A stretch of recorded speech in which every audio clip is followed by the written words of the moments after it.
Pada bulan Februari 2022, negara-negara barat membekukan sekitar 210 miliar euro uang bank sentral Rusia. Ini bukanlah penyitaan. Ini adalah pembekuan yang sah berdasarkan sanksi masa perang.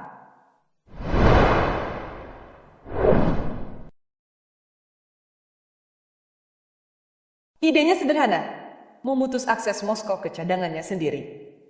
Namun 3 tahun kemudian, ceritanya berubah. Sekarang Eropa ingin mengubah tumpukan yang dibekukan itu menjadi uang tunai untuk Ukraina. Ini adalah kisah tentang bagaimana aset yang dibekukan menjadi ujian hukum keuangan internasional yang paling kontroversial dalam sejarah modern. Februari 2022 mengubah skalanya bagi uang Rusia di luar negeri. Ketika pasukan Rusia memasuki Ukraina, Sekutu Barat segera memblokir transaksi dengan lembaga keuangan Moskow. Aset bank sentral senilai 245 miliar tertahan di Eropa dalam semalam. Uang itu tidak hilang, tetapi Rusia tidak dapat mengakses atau memindahkan 1 euro pun. Membekukan aset adalah satu hal, tetapi apa yang direncanakan Eropa selanjutnya melintasi wilayah hukum yang sama sekali berbeda. Pada tahun 2025, Ukraina membutuhkan 135 miliar euro untuk tetap bertahan hingga tahun 2027. Uni Eropa berjanji untuk menanggung tagihan Ukraina, tetapi para pembayar pajak Eropa tidak begitu senang membuka dompet mereka. Seseorang di Brussels punya ide. Mengapa tidak menggunakan uang Rusia sendiri untuk mendanai Ukraina? Konsepnya terdengar sederhana, sampai Anda memeriksa dasar hukumnya.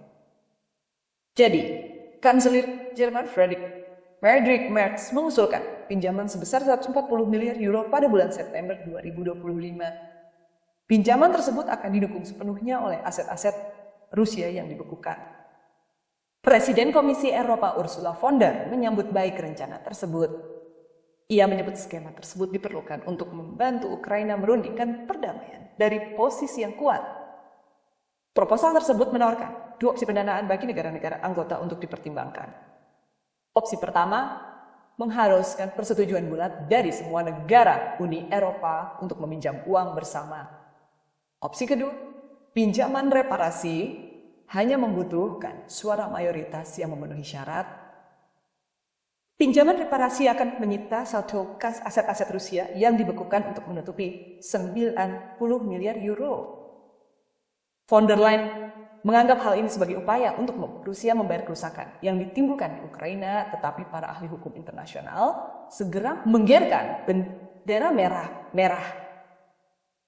Menyita aset bank sentral negara selama konflik aktif melanggar prinsip-prinsip kekebalan negara yang telah ditetapkan. Prinsip-prinsip ini melindungi cadangan bank sentral dari penyitaan bahkan selama masa perang. Kerangka hukum memungkinkan pembekuan aset sebagai tindakan sanksi sementara. Penyitaan memiliki batas yang belum pernah diuji dalam skala ini dalam keuangan internasional modern. Vladimir Putin menyebut rencana itu sebagai pencurian langsung atas properti Rusia. Ia memperingatkan skema itu akan secara dramatis mengurangi kepercayaan terhadap zona euro. Moskow berjanji akan melakukan pembalasan keras jika Eropa menyentuh satupun keributan. Kremlin memerintahkan para pejabat untuk menyiapkan langkah-langkah pembalasan. Namun keberatan Putin bukanlah masalah paling serius yang dihadapi Eropa. Krisis sebenarnya datang dari dalam sistem keuangan Eropa sendiri.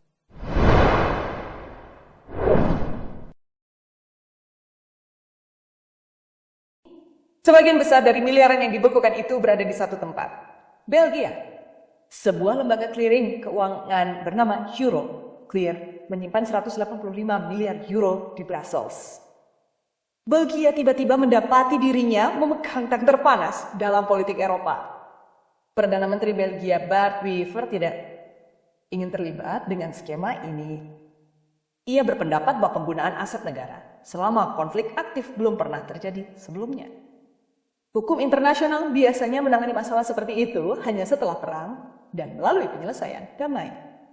Wever menunjukkan bahwa Komisi Eropa tidak dapat menyita aset dari perusahaan swasta yang bertentangan dengan keinginan negara anggota. Belgia menghadapi perhitungan yang mengerikan. Moskow mengancam tuntutan hukum senilai 140 miliar euro Jumlah tersebut setara dengan sepertiga dari seluruh output ekonomi tahunan Belgia. Weaver menolak menanggung risiko keuangan yang jumlahnya mencapai ratusan miliar saja. Federasi Perbankan Belgia mendukung penolakannya dengan peringatan mendesak. Febulvin, Federasi Sektor Keuangan Belgia, memperingatkan bahwa proposal tersebut menciptakan risiko yang tidak terduga terhadap stabilitas Belgia sebagai pusat keuangan. Jika investor khawatir aset mereka dapat disita selama perselisihan politik, modal akan meninggalkan Belgia. Yang lebih penting, kepercayaan pada pasar keuangan Eropa akan mengalami kerusakan yang tidak dapat diperbaiki. Kekhawatiran itu tidak teoretis atau abstrak. Dana kekayaan negara dari seluruh dunia menyimpan triliunan di lembaga keuangan Eropa. Dana ini berasal dari negara-negara di Asia, Timur Tengah, Afrika, dan Amerika Latin. Jika Eropa menyita aset Bank Sentral Rusia, setiap manajer dana negara akan mengajukan pertanyaan sederhana. Apakah aset kita aman? Presiden akan mengisyaratkan pertimbangan politik yang mengesampingkan perlindungan hukum untuk cadangan negara-negara yang memiliki hubungan tegang dengan Eropa akan segera mempertimbangkan kembali tempat mereka menyimpan uang mereka. Bahkan negara-negara netral akan mempertanyakan apakah pusat-pusat keuangan Eropa tetap dapat dipercaya. Swiss, Singapura, dan pesaing lainnya akan diuntungkan dari kredibilitas Eropa yang rusak. Risikonya meluas melampaui dana kekayaan negara hingga investor internasional swasta. Jika cadangan bank sentral kehilangan status terlindunginya, aset apa lagi yang menjadi rentan? Prinsip dasar yang dipertaruhkan adalah kesucian simpanan di lembaga keuangan Eropa. Jerman dan Komisi Eropa berusaha mati-matian untuk meredakan kekhawatiran Belgia. Mereka mengusulkan pengaman yang kuat dan mekanisme solidaritas yang didukung oleh jaminan nasional. Friedrich Merz berkomitmen Jerman untuk menyediakan 25% dari dana cadangan. Janji itu berarti hingga 52 miliar euro dari pembayar pajak Jerman jika terjadi kesalahan. Merz bersikeras negara Eropa harus menanggung risiko yang sama dalam skema tersebut. Weaver bertemu dengan Merz dan von Leyen pada 6 Desember untuk negosiasi. Pembicaraan itu konstruktif, tetapi posisi Belgia tidak berubah sedikit pun. Weaver terus mengulangi bahwa persyaratannya tetap tidak berubah. Ketidakpastian hukum bukanlah masalah Belgia saja. Prancis memainkan kedua belah pihak dengan presisi yang diperhitungkan. Paris mendukung penggunaan aset Euroclear untuk pinjaman reparasi, tetapi Prancis dengan tegas menolak untuk menyertakan 18 miliar euro yang disimpan di bank swasta Prancis. Pejabat Prancis mengklaim kewajiban kontraktual yang melindungi bank mereka dari skema tersebut. Mereka menarik garis yang jelas untuk melindungi lembaga keuangan Prancis dari balas dendam yang dijanjikan Moskow. Prancis memahami apa yang dipahami Belgia sebagai lokasi penyitaan membawa risiko yang sangat besar. Sementara itu, Hongaria memveto rencana alternatif untuk pinjaman bersama Uni Eropa pada 6 Desember. Perdana Menteri Viktor Orban tidak tertarik untuk mengirimkan lebih banyak bantuan ke KIA. Veto Hongaria memaksa semua orang kembali ke opsi pinjaman reparasi yang kontroversial. Komisi Eropa menolak untuk menerima kekalahan saat tenggat waktu 18 Desember semakin dekat. Laporan muncul pada 8 Desember tentang penjelajahan klausul kekuasaan darurat. Pejabat Uni Eropa menginginkan jalan pintas prosedural untuk memaksakan keputusan tanpa persetujuan bulat. Tanpa asas berharap untuk memenuhi tenggat waktu bahkan jika beberapa negara terus menolak. Perebutan solusi prosedural mengungkapkan kelemahan landasan hukum. Jika rencana tersebut didasarkan pada hukum internasional yang kuat, kekuatan darurat tidak akan diperlukan. Amerika Serikat menghadapi penentangan yang tak terduga terhadap rencana tersebut. Washington dilaporkan melobi negara-negara Eropa untuk menentang rencana pinjaman reparasi tersebut. Pejabat AS berpendapat bahwa dana yang dibekukan tersebut harus disimpan untuk kesepakatan perdamaian di masa mendatang.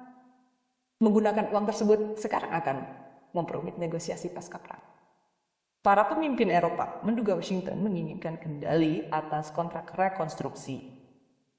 Friedrich Merz segera menutup semua keterlibatan AS.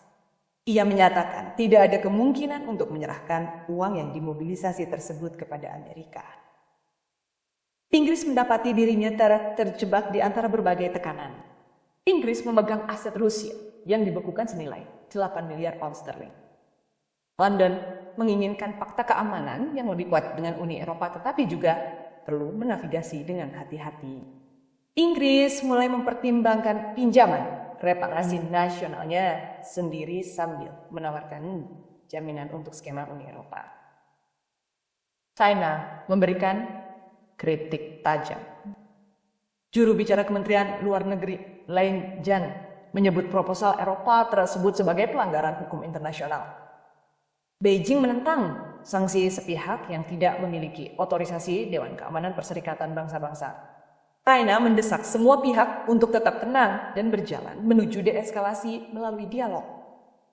Posisi China menekankan penyelesaian krisis melalui cara-cara politik. Keberatan Beijing menjadi penting karena China menyimpan cadangan yang sangat besar di lembaga-lembaga Eropa. Jika Eropa menjadi presiden untuk menyita aset bank sentral, Beijing akan mengingatnya. Dana negara dan bank-bank milik negara China menyimpan ratusan miliar di seluruh Eropa. Karena setiap sinyal risiko penyitaan, politik akan mendorong diversifikasi langsung dari pasar Eropa. Logika yang sama berlaku untuk negara-negara teluk, ekonomi Asia dan pasar negara berkembang di seluruh dunia. Saat tanggal 18 Desember tiba, pertanyaan mendasar tetap tidak terjawab. Apakah urgensi politik membenarkan pengabaian hukum internasional yang telah ditetapkan tentang kekebalan negara? Apakah risiko keuangan dan reputasi bagi lembaga-lembaga Eropa lebih besar daripada manfaatnya? Apa yang terjadi ketika konflik berikutnya muncul dan negara lain menuntut penyitaan serupa? Belgia dan penentang lainnya memperingatkan bahwa rencana tersebut mempertaruhkan stabilitas keuangan global. Rusia mengangkat diskusi media tentang penyitaan aset menjadi penyebab potensial eskalasi militer. Teluk politik terbesar di dunia membutuhkan penutupan darurat yang tidak jelas untuk meloloskan keputusan keuangan. Eropa memegang 210 miliar euro untuk memengaruhi pembicaraan damai di masa mendatang. Tetapi harganya diukur dengan kredibilitas dan kepercayaan. Kisah aset beku Rusia mengungkap ketegangan mendasar dalam perang ekonomi modern. Sanksi berhasil jika tetap berada dalam batasan hukum yang ditetapkan. Penyitaan melampaui batas-batas tersebut ke wilayah yang belum dipetakan. Hukum internasional tentang kekebalan kedaulatan ada karena alasan yang baik. Perlindungan ini memastikan bank sentral menyimpan cadangan di luar negeri tanpa rasa takut atau penyitaan politik. Ketika pusat-pusat keuangan utama mengesampingkan perlindungan ini, setiap negara menghitung ulang tempat menyimpan cadangan. Presiden berlaku jauh melampaui Rusia dan meluas ke setiap perselisihan politik di masa depan. Langkah yang salah akan membuat pasar keuangan menjadi sapi. Perlawanan Belgia menyoroti masalah inti. Tidak ada yang ingin menjadi yurisdiksi tempat penyitaan terjadi. Keputusan yang dibuat pada bulan Desember 2025 akan mengubah cara dunia memandang lembaga-lembaga keuangan Eropa. Aset yang dibukukan berada di sana, membuat para pembuat kebijakan ragu-ragu, tetapi membuat para pengacara dan bankir ketakutan. Ukraina membutuhkan pendanaan, Rusia berjanji untuk membalas dendam. Dan perdebatan Eropa melewati batas hukum. Inilah yang diajarkan momen ini kepada kita tentang kekuasaan dan kepercayaan. Senjata ekonomi hanya berfungsi jika aturannya tetap dapat diprediksi. Pelanggar aturan itu sekali saja dan semua orang mulai mencari jalan keluar. Itu saja untuk hari ini. Terima kasih telah menonton.